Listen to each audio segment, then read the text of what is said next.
Hi guys, Marvin here from shopsadapage.com, and today we're going to do an unboxing and review of the Sades. Yes, you heard it right guys, the correct pronunciation for this brand is actually Sades instead of Sades. So today we're going to do an unboxing and review of the Sades Frost Top mechanical keyboard. And since we just recently reached 9,000 subscribers on this channel, I'm going to give this away to one of you guys. So make sure to watch the entire video. With that said, let's get into it.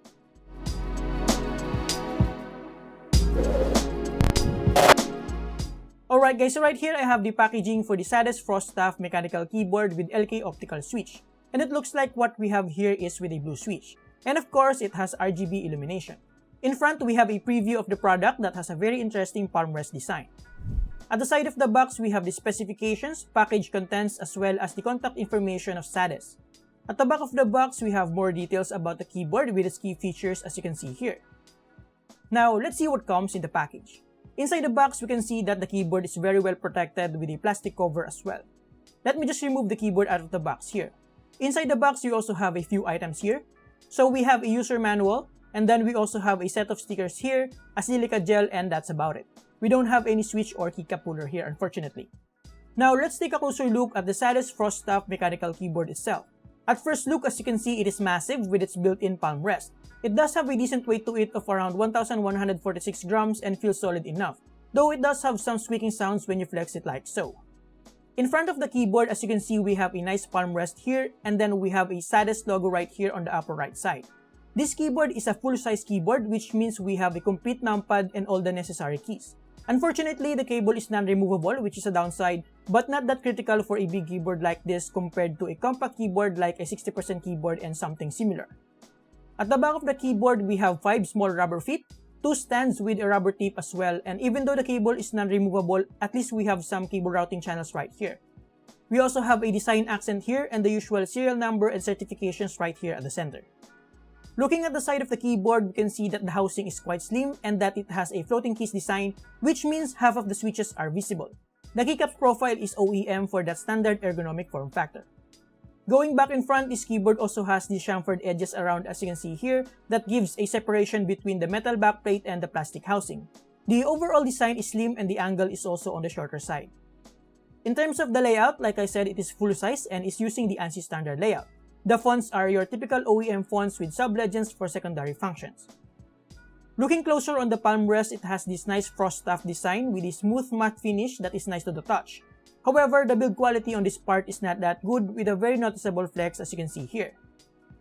Now when it comes to the keycaps, this keyboard uses double-shot ABS keycaps which is nice, but the double-shot molding doesn't span across the entire keycap, which makes the overall thickness only around 0.9mm, which is rather thin.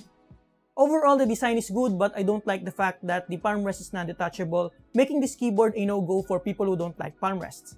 The cable, although braided, is non-detachable, which is also a downside, but at least the USB plug is gold-plated. The overall build construction for the most part is decent except for the palm rest. By the way, before I forgot, this keyboard also features a waterproof design with spill ports at the bottom as you can see here. Moving on, let's check out the RGB implementation on this keyboard. So to turn on and off the lights, you just have to press FN plus escape, and then press FN plus down or up arrow keys to adjust the brightness. The caps lock, Windows key, scroll lock, and num lock will flash once you hit the maximum setting. And then to toggle the 18 different lighting effects, you just have to press FN plus 1 to 6. Each number corresponds to 3 different effects.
Now to adjust the direction of the animation, you just have to press FN plus minus, and to adjust the speed, press FN plus left or right arrow keys. You can also press FN plus the plus sign to change between single colors.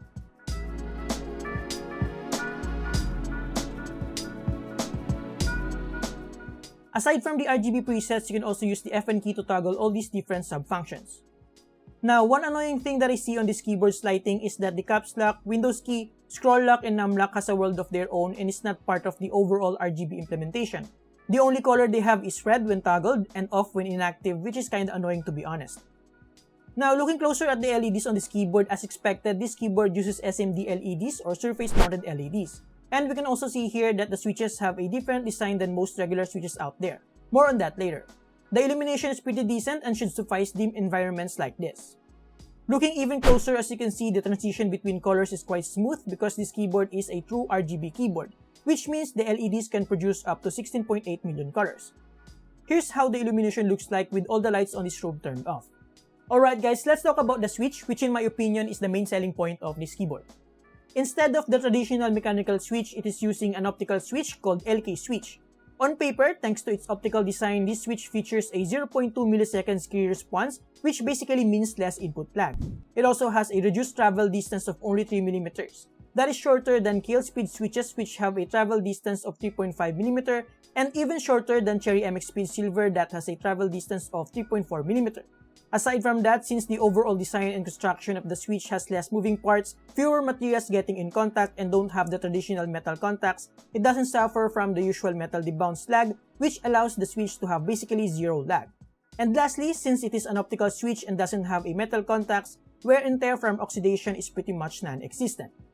Speaking of wear and tear, although it isn't mentioned on the specifications, since this keyboard is optical, I knew the switches are removable and technically replaceable, as you can see here. This is nice if you need to replace one in the future. You just have to find a way to buy compatible LK switches online. The switch itself is durable with up to 100 million keystrokes, which is great, but there is one caveat when it comes to optical keyboards, and that is the quality of the sensor. If a sensor for some reason stops working, then the switch itself will not work as well. Now, essentially how it works is that there is an infrared sensor and a photoresistor on the PCB that transmits light in between the stem of the switch, and once pressed, it will then actuate the switch. Now, in terms of the actual feel of these switches, what I have here is the blue version, which is clicky and tactile. Though I don't actually feel any noticeable tactile bump like what the Cherry MX Blue has. The tactile feedback only comes from the click itself. I have no idea what exactly is the actuation force for the switch, but if I have to guess, I think it's only around 45 to 50 grams judging by how it feels. The closest thing that reminds me of this switch in terms of overall feel is a lighter version of Otemo Blue, which means this switch is a little bit scratchy. Overall, I kinda love and hate this switch. I hate it because of how it feels, but on the other hand, I love it because of how it performs in gaming. Speaking of gaming, this keyboard is very good for gaming. You will really feel the fast actuation and overall responsiveness of the switches, especially on high-paced FPS games like CSGO. Clicky feel aside, these switches are lightweight, easy to press, and feels responsive with each key presses. I'm not sure if it's just psychological with everything that I've researched recently, but to be honest, it really feels good and different compared to a traditional mechanical switch. On the other side of things, it is also good for typing, especially with its clicky characteristics. The fast actuation and short travel distance is great if you're an accurate typist, and I also find that since it is clicky with some resistance, even at a lightweight actuation, I don't commit mistakes that often compared to, let's say, a red switch. At the end of the day, like I always say, it will just boil down to your preference with regards to switch characteristics. The only problem I'm seeing here is that it seems like the saddest frost stuff only comes with LK Blue switch, judging from the information on their website. I might be wrong though.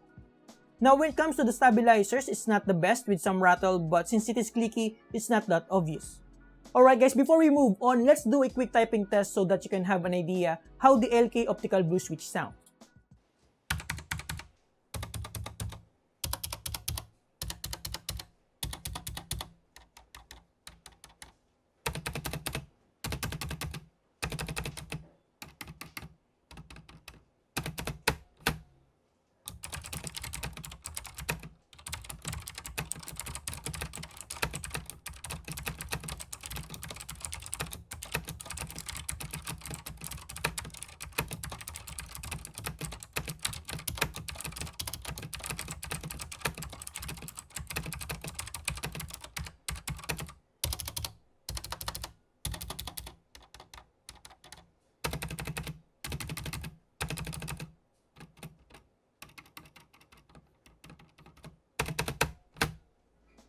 Now, here's a quick size comparison so that you can have an idea how the Sadis Frost Staff's form factor differs from others.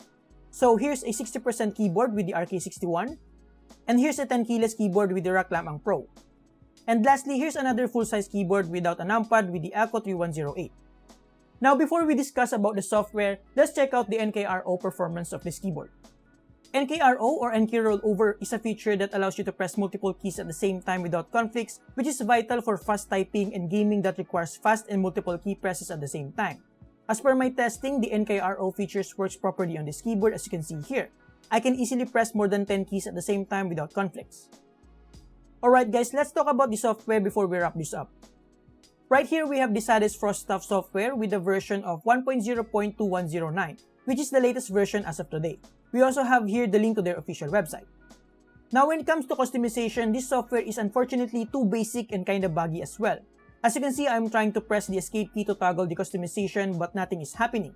Even if I restore the keyboard to default settings, I had to exit the software and reopen it again for it to work.